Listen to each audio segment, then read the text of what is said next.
Okay, so first things first, don't you dare laughing at my accent, okay? I know I sound Slavic like a moron, but that's because my English is a bit rusty, okay? My spoken English was never good, but I haven't spoken for like a couple of years, so I will stutter probably and sound silly. That's not because I'm silly, okay? So no laughing or I'll come down to your town of flip-flops and hit you on the head with a pair of flip-flops.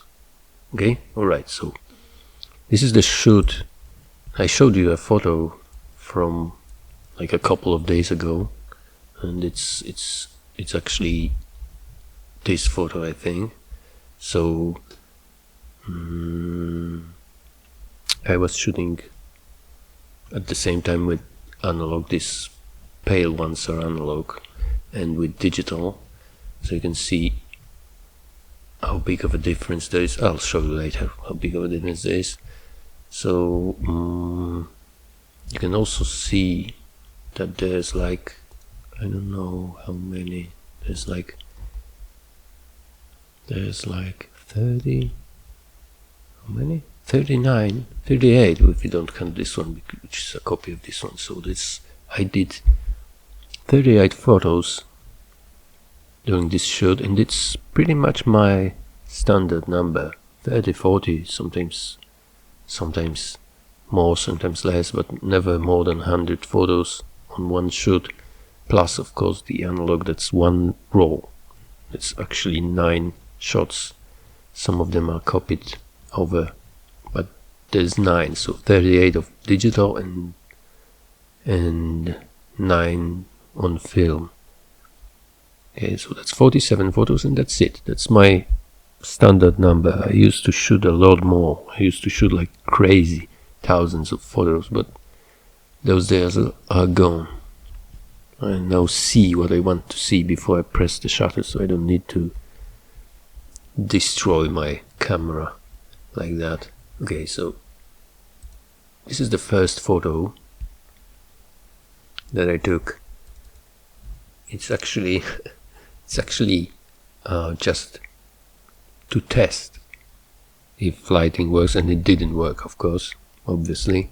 So this is only lit by the ring light, which is there just to close the eye, and it's also blurred 1/80th of a second. It was in auto mode, probably. Okay, so this was the first shot. Then I turned on the flash, and this one is overexposed because it was still in auto, and it did 1600, which is way too much for this kind of shoot. Then I turned off the auto ISO and swapped to 128, but forgot to turn on the key light. So I shot 3 photos without understanding what's going on, why I don't have the photo. Yeah, I'm stupid sometimes. I take back what I said at the beginning. I am silly sometimes. Okay, so, and this is the okay, smiling is not good for this girl. So, I mean, she has a pretty smile, but I don't do smiles, so no. This one is pretty good. Right off the bat, like the first pose photo. These were not posed. I was just like, sit still, don't move. We're just testing the light, and she did. And that's why she just sits and stares. And this is the first pose one, and it's decent already. Okay, she's cute. But I always said that. So this is the photo I showed you, and this is the one that I'm gonna do right now, but not this one, but the digital version of it, which is somewhere around here, I think. I think it should be here. That's the one. So that's the same frame, exactly the same frame. Let's put them against each other. See the difference? See how much thinner and longer this is. That's because I used shift.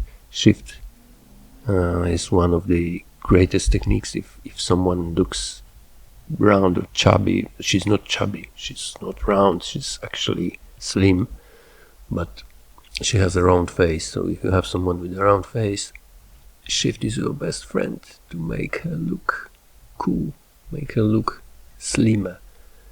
We're gonna do it with Photoshop. If I don't have shift lens for my digital camera, so I have to use Photoshop. Never let not having a lens or whatever stop you from taking a photo. You can always fix it in the post. And fuck Batman, if you know what I mean. Okay, so let's get back to the photo. Okay, so let's start. Let's do it. Let's go. Let's go to the develop, and you're gonna hear some clicking noises because the microphone stands right next to the mouse, and I don't have a proper microphone. It's just a dynamic one, so it's picking up noises from everywhere. You can probably hear me squeaking as I move on my chair. I have a rattan chair. It's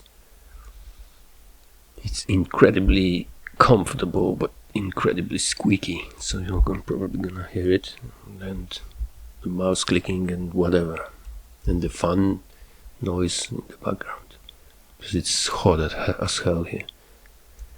Alright, so let's do it. The first thing we're gonna do is we're gonna take a look. Basically, if it's sharp, it's cool, it's good. The sharpness is on the eyes, which is where it's supposed to be. It was shot at a 4 with 85mm lens, so that's not impressive. There's not a shallow depth of field that I love, but because that happens in the film shots, right? Here is the shallowness of the depth of field that I love. But well, what can you do? Alright, so first thing, let's move it to Photoshop. Render using Lightroom, because my version of Photoshop doesn't open raw images from my camera. That's Sony A7. Okay, so first thing, why I'm going to Photoshop right off the bat, that's because Lightroom doesn't work with pixels on pixel level, and we need to move some stuff around to fix some things that need fixing. Basically, we're gonna be doing some liquefying and some frequency separation. So let's start with liquefy.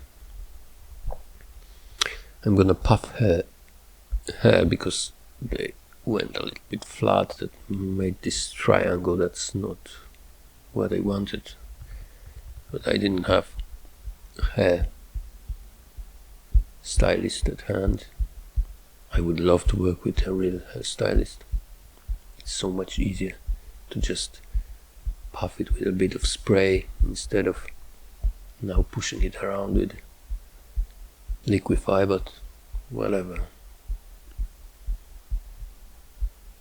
Okay, so I'm gonna round the head. This alone will make her face look thinner because the more optically more hair will do it.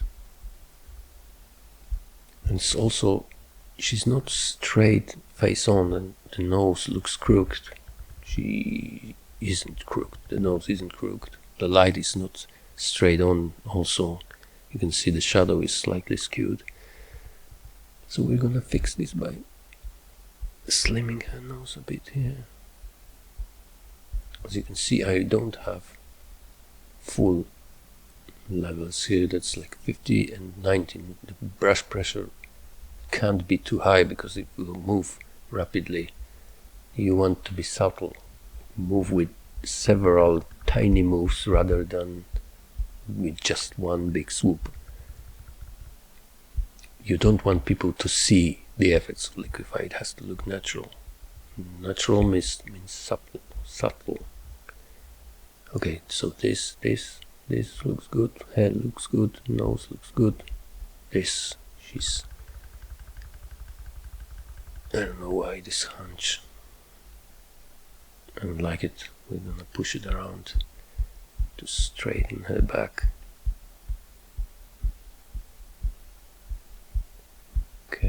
Okay, now this is where the photo ends. Well, it's not a problem, we're gonna crop it away anyhow.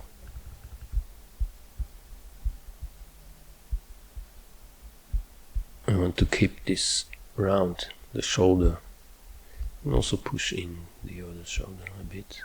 Not much, this is actually nice. A bit, just a bit. We may also do something with the chin, maybe. I don't know if it's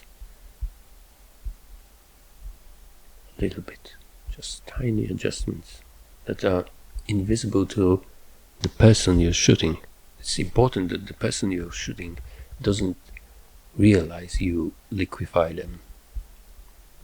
They are usually, they have some image of their own face that's better than the actual face, so you're fixing their faces with liquefy just makes them look more like they think they look. So I never had a problem with it. No one ever told me you did something with my face, you liquefied my face. Actually, I did have one girl with a big nose. I made the nose slimmer. She called me and she said, "Did you move my nose?" And that was way back, way back. And I was shooting Polaroids, then a real Polaroids, like the instant photography of the days gone. And I said, wait, you have the Polaroid, just look at it. It looks perfectly the same. I didn't do anything. And she looked at the Polaroid that was, of course, untouched, because that's the nature of Polaroid. And then at the photo that I sent her that was definitely touched, and said, "Yeah, right, you're right, there's nothing there." So there you have it. Okay, I think this is nicer. Not perfect, but nicer. Okay, so let's commit it. And yeah, yep, that's better. Maybe it's even too much. Is it too much? Nah, never mind. Okay, let's save it. Get back to Lightroom.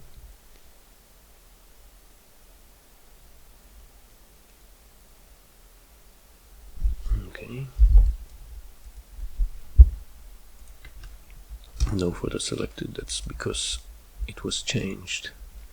So click this and crop away this white part here and straighten it.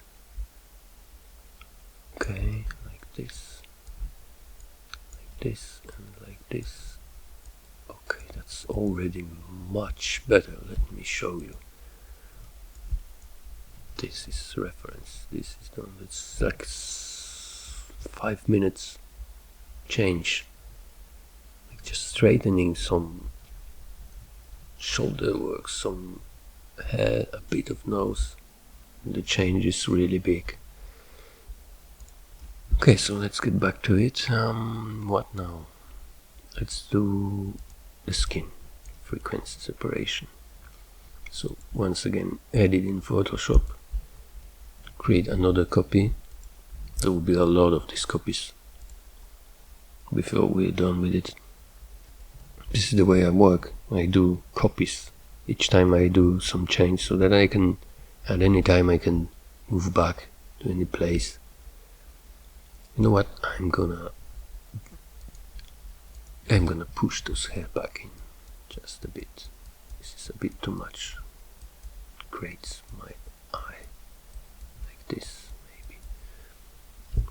maybe.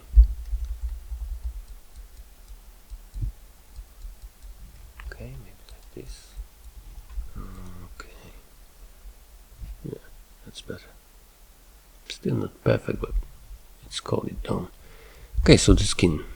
I have action for frequency separation at F5, and then we're gonna do about 9 pixels on a color layer, 8 pixels maybe, yeah, 8 pixels, and the rest will be on a detail layer.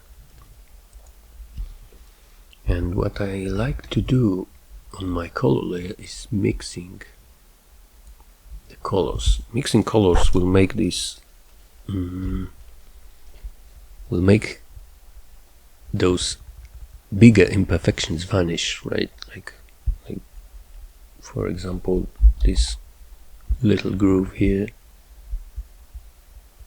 I don't know if you can see it on the video. I don't know how it is gonna turn out. Maybe shadows under her eyes. There are no shadows actually, because she's got this shape of slightly Asian shape of the eye that doesn't really do shadows under the eye, but even so there is some slight shading change, so we can fix it by blurring, not blurring, but mixing colors. This is the color mixer brush. It's super useful for stuff like this. I'll show you in a second, but first check out these values and always be sure to have nothing here. This is important because if you have any color here, it will add it to the blend and it will destroy the skin. So you need to have it empty at all times, and also you need to have it turned on while it's not. Okay, let's fix some other stuff. While we are on the... Oh, that was bad. We can also do a little work on the details. Not much, but we can do it. We can do some. And see here, that's overexposed. We can use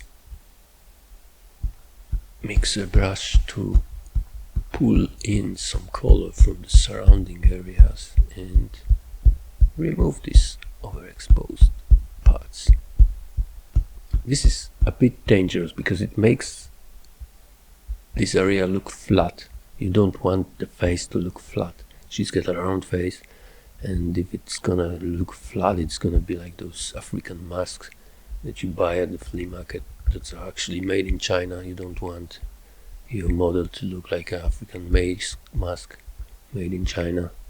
Oh, she's got some kind of a mole here. We're gonna remove it. Moles are not part of God's plan. There are mistakes. They need to go.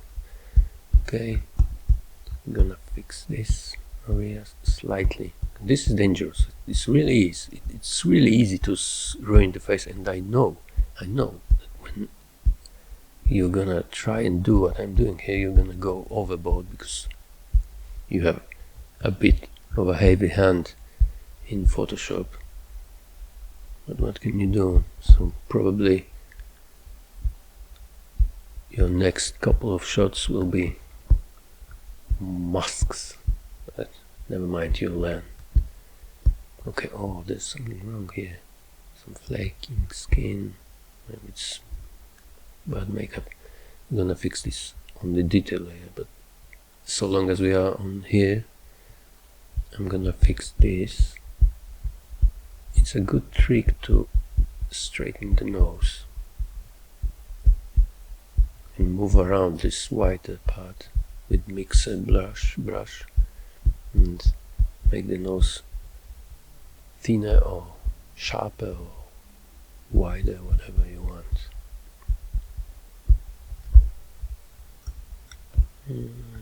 Maybe this is not good. I'm really starting to see this flatness, so I'm gonna stop here. Let's call it a day. Well, maybe just a bit here. Okay, and here. Shit. I'm overdoing it. I am definitely overdoing it.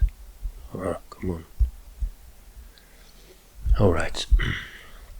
Let's leave it at that. Let's move to detail. Let's fix the nose with the spot healing brush. Okay, not spot healing brush, just healing brush. makes all those little flakes of skin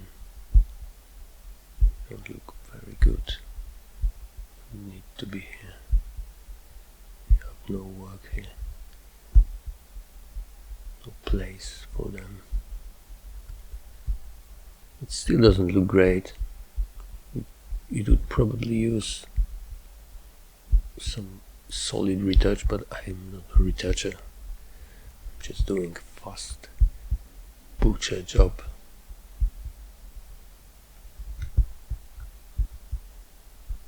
So let's fix this mole, and let's fix the one on her brow. Yep. Notice I'm not doing it perfectly. Well, I told you I'm not a retoucher, but that's not the whole reason. The reason I'm not doing it too perfectly is that I don't want her to look artificial. I want her to look like an android or a robot or whatever. People tend to make the subjects into masks. Not the same kind of masks I spoke about before, but masks nevertheless. Let's just fix these tiny things. Make her look like she has a mustache. Okay. She doesn't, of course. Okay, that's it. I'm not gonna do anything else. This is fine. So let's flatten it, save it, and go back to Lightroom.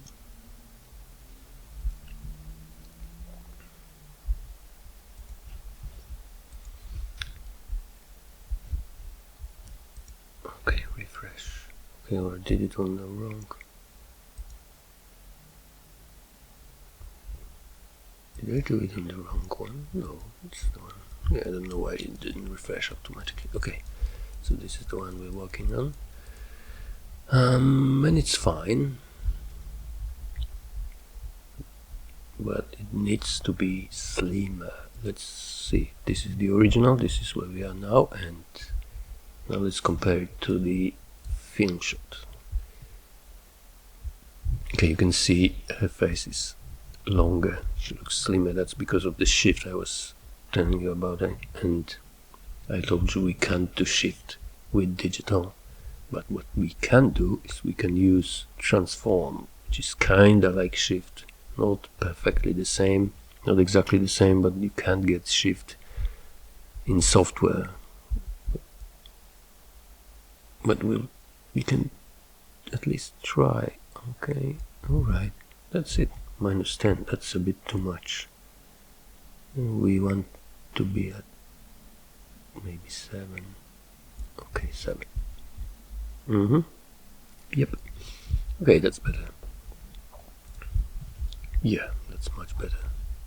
You don't want to overdo it, because then you'll have this effect, selfie effect, I call it. Like from the very wide lens put on top of the head, makes you look like fish. Alright, so this is where we are now, and this is basically all the biggest changes are done. Let's freeze it.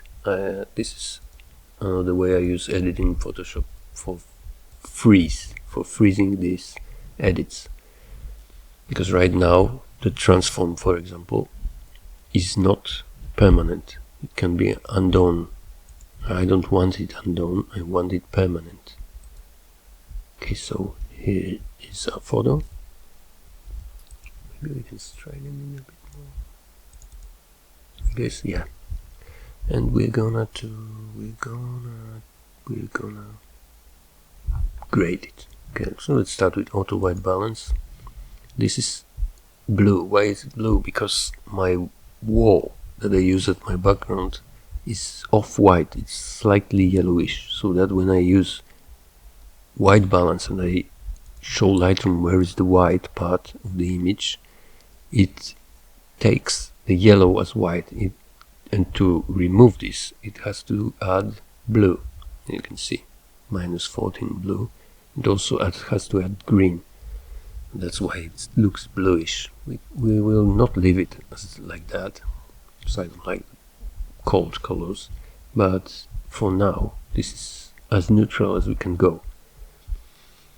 So let's start adding some flare to this.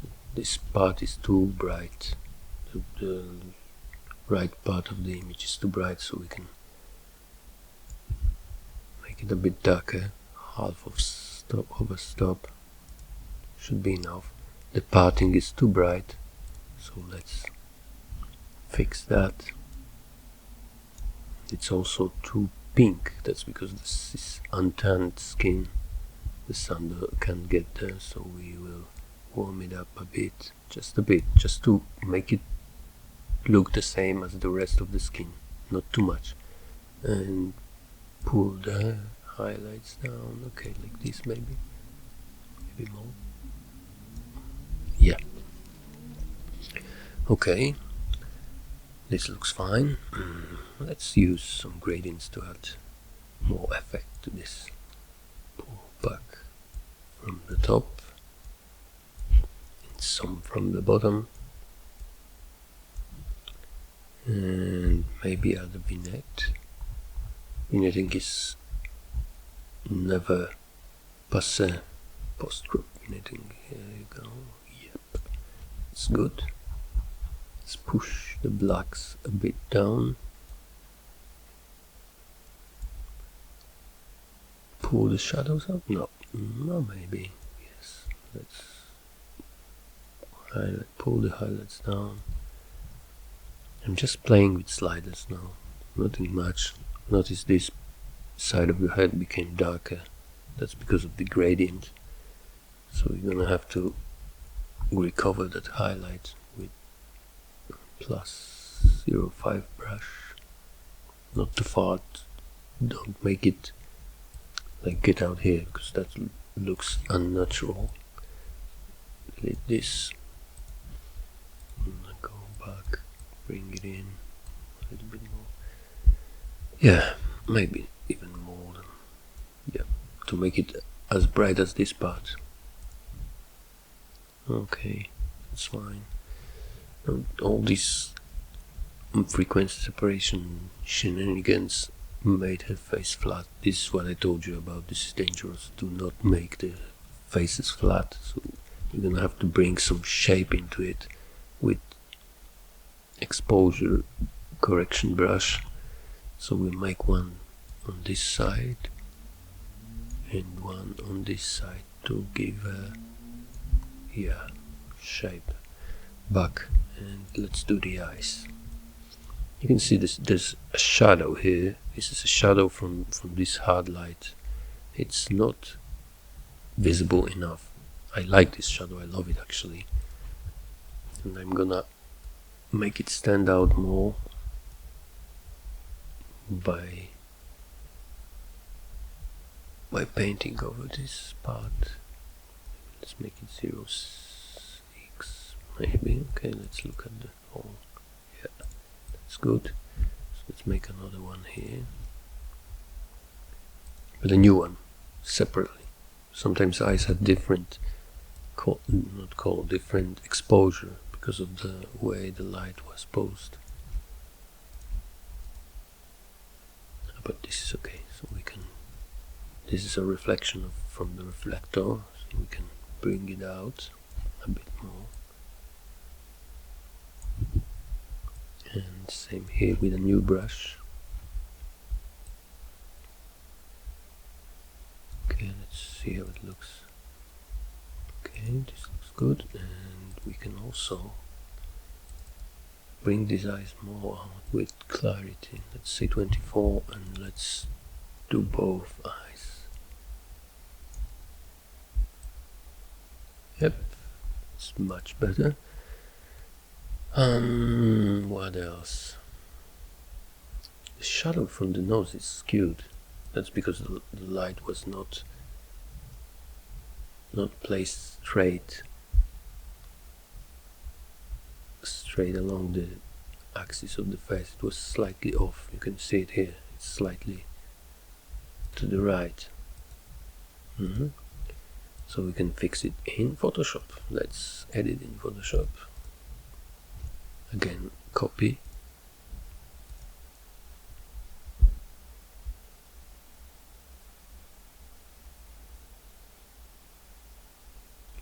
Okay, let's fix this. We're gonna do a quick and dirty job.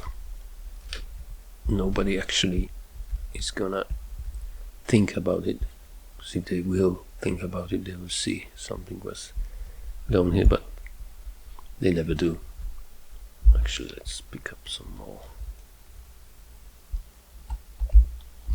Let's duplicate this. Flip it. Push it here. Okay, this is gonna be a new shadow. Okay, give it a mask. Get the brush, not mixer brush, just a standard brush, and black, and paint over the mask to reveal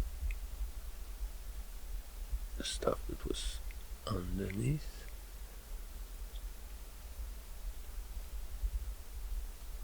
You want to uncover the entire nose. The nose can't be symmetrical. It never is. This is a dead giveaway that something has been done to it if it's perfectly symmetrical. So we're gonna do it like this.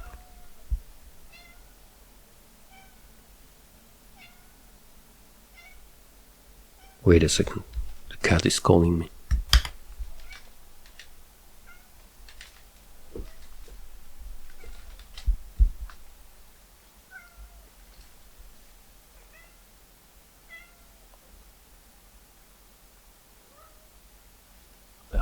Never mind the cut. Alright, so that's it, I think. Looks okay, looks pretty cool. And it doesn't look suspicious. It actually doesn't look suspicious. Okay, so let's flatten it. And that's it. Like the quickest nose job you can imagine. Save it. And go back to Lightroom. No photo selected, okay, so that's the one. Okay, so I don't know, that looks like it's done. Let's give it a bit more real color. Let's warm it. Okay, and a bit, maybe not so orange, let's give it a bit green. That's nice. Less vibrance, so it doesn't hurt your eyes. More clarity. Yep. It's not. It's too bright. Not the face, but these stuff around. So we can do another vignette. The post-crop vignetting, not this one. This one is pre-crop. Okay, yes, that works, and push it to the center. Yeah, okay, that's much better. Let's see how it looks in black and white, maybe. It's nice, but doesn't have the same punch. A bit less of this, and let's go crazy with the curve. Let's push blacks a bit, but leaving all the other terms intact, just blacks. Oh, this is too much. Hurts my eyes. Every small change has such dramatic effects on this. Okay. The face is too bright. Let's go back. Okay, like this, maybe like this. Let's go less. Okay, but bring back the eyes. Like 0.3.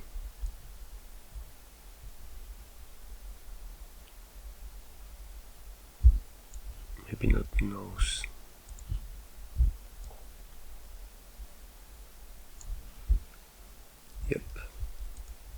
bit too dark now. Stay at 0.3. Yeah, okay. So basically that's it. I'm calling it done. Okay. Thanks for your attention, Marcus.